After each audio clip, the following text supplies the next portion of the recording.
দেশের জনপ্রিয় অভিনেত্রী মেহের আফরোজ শাওনের মা বেগম তাহুরা আলী ইন্তেকাল করেছেন। 23 অক্টোবর বৃহস্পতিবার সকাল 9:30টার দিকে সোশ্যাল মিডিয়ার এক স্ট্যাটাসে অভিনেত্রী নিজেই তার মায়ের মৃত্যুর খবরটি সবাইকে জানিয়েছেন।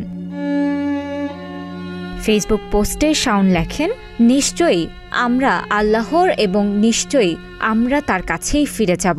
ভারাক্রান্ত হৃদয়ে জানাচ্ছি, আমার মা বেগম তাহুরা আলী পরলোক গমন করেছেন। মহান আল্লাহ যেন তাকে ক্ষমা করেন, জান্নাতুল ফেরদৌস দান করেন এবং আমাদের সবাইকে এই শোক সইবার শক্তি ও ধৈর্য দান করেন।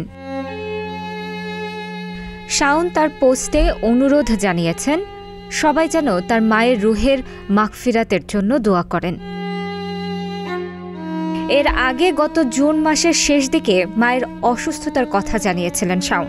সামাজিক মাধ্যমে এক পোস্টে লিখেছেন, আমার আম্মু ইউনাইটেড হাসপাতালের হৃদযন্ত্রের নিবিড় পর্যবেক্ষণ কেন্দ্রতে জীবন মৃত্যুর সঙ্গে লড়ছেন।